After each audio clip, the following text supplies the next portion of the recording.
O Livro dos Espíritos. Questão 484. 484. Os espíritos se afeiçoam de preferência a certas pessoas? Os bons espíritos simpatizam com os homens de bem, ou suscetíveis de se melhorarem?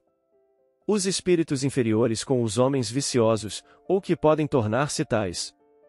Daí suas afeições, como consequência da conformidade dos sentimentos.